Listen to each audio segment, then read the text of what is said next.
Very pretty. So what I'm going to do is find the center point. There it is. Oops, there it was. And you just let it hang, as naturally as possible, right? To find that. You can lose your mind and try to count where the center is. I've done that. I don't know. I tend to get a little bit looser as time goes by. Okay. So then on one side, I'm going to attach a bead and I'm going to make a loop, and that's going to be where the hook will go into. Awesome. So even, buying chain, I will always do this kind of ending to it where I have a little bead up at the top. It's like almost like a personal signature. Yes. Yeah, I love that.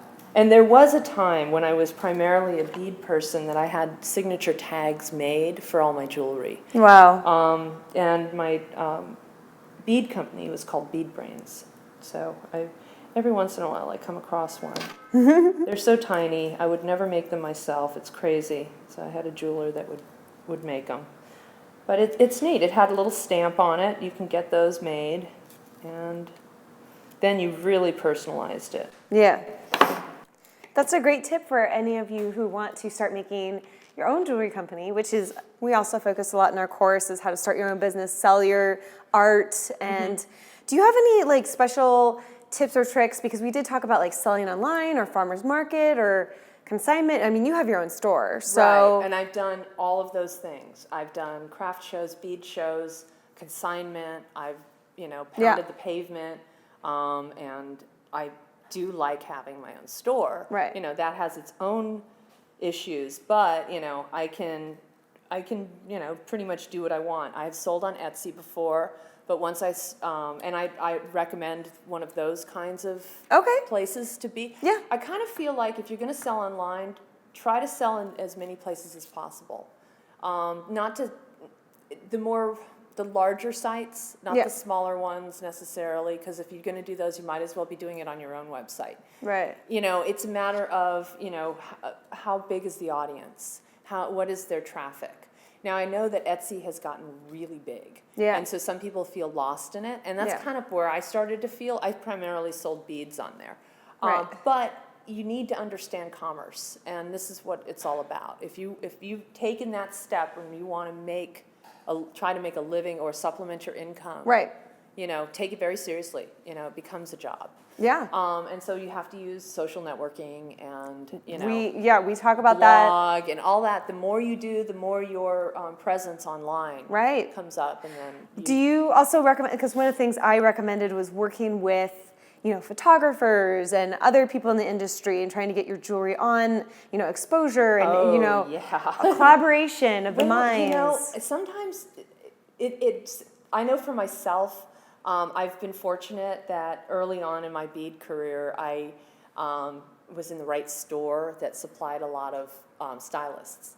So, fabulous. Yeah. Lucky you. I know. And so I do dog jewelry now because some jewelry ended up on the cover of In Style magazine on Bette Midler's little dog. What? She was wearing earrings and they put a charm bracelet on Puddles, her dog. Wow. And so next thing you know, I'm making things for dogs. Right. Okay. Yeah, right? Yeah, it's another means of making money. I mean, this would be even cute, this little flower as a little dog collar. Yeah. How cute. You can think about it different ways. And my guy that made my signature tags made little findings to go into leather collars so that they could poke through but not fall out. And I could dangle beads or I could string beads through. And, next thing you know. Adorable. Yeah, you're selling your stuff, to dog lovers, and people spend so much money on their animals. Yes. Yeah. I know I do.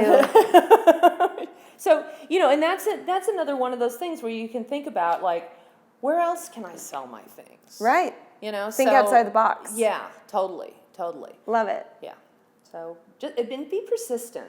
The farmers markets, it's a good way to meet people and, talk to them and, get used to interacting, because it's really difficult sometimes to sell yourself. It's a lot easier for somebody else to go, oh, look how beautiful this is. And it's like, Right. you know, Yeah. when you do it, it's like, oh, I don't necessarily feel comfortable with this. Right. You got to get over that. Either that or just, you know, stay at home. Stay online, you know, but if you do want to do shows, you know, you need to, like, be comfortable talking to people. And one of my best bits of advice at a show, an outdoor show, indoor show, wherever, where you're standing behind a counter, interacting with people, do not sit down. I don't care how tired you are. You have to be engaged. And if you sit down, you're kind of schlumpy, and people won't come to you and talk to you. You have to be, like, present and, like, really, you could be having the worst day. Your feet hurt, you're tired, you're hot, you're hungry, you're thirsty, you're cranky. Put a smile on your face. Because you don't want the people to walk by and go to the next booth where you've got a happy soul, you know? Yeah. And you'll sell more product, you'll meet more people, you'll make more friends. You know, so. We want that. Yeah. We want all those things. That's very words of wisdom here. Yeah. I've done it. I feel like I've done it all. And it's all good. I keep doing it. Okay, so we are almost done with this necklace. I'm putting on the last bead, and then I'm going to attach the clasp to it. So I'll leave a little opening there so I can thread that on comfortably. My clasp I made with 16 gauge wire. Okay. And it's also been hammered, so it's nice and stiff, won't pull apart. I've done my last bits of wire here.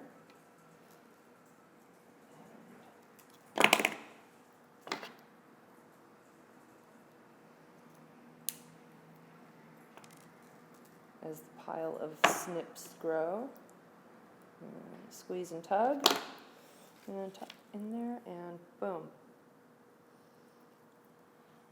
Wow. There you go. So there's your necklace. Got one of our earrings. So pretty. I think I'm going to have to wear this right now. Sorry. That's okay. It's a good sign. Yes. Just fix that.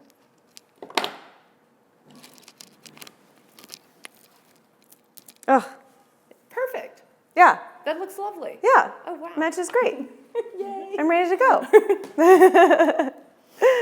Awesome. So today was like 2 in 1. Super easy, similar steps to create 2 different pieces of art. And I'm just going to hold this up because unfortunately my ear holes have closed. I don't even wear earrings. But as you guys can see, it's super cute. Little matching set. I love it. It's even something you can kind of whip up if you need something to go out. Yes. Don't know what to wear, just make your own. The night of.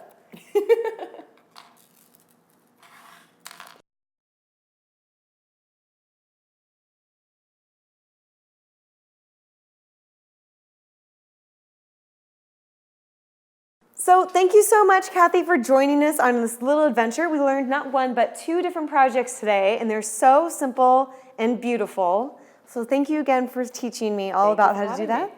And if people want to find out more about you, which I know that you guys do, I want to, where can we find you? Online, theglassstudio.net, and, you know, I have all my classes and, you know, information about that.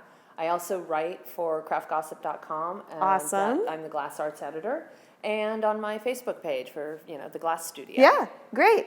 And you know what, guys? Since we did talk about bead making today, and if that's something that you're interested in, go ahead and hit me up on Twitter, Instagram, or send me an email. And you never know, we may just add that into the course for you guys. We want to hear what you have to say. So thank you so much for joining me, and I guess we'll see you next time. So see you then. Bye. First project is a basic soap making project. Then we're going to move on how to make hand soap. And then we're going to work with melt and pour projects with additives. What's an additive? Don't worry about it. We'll get to that in a second.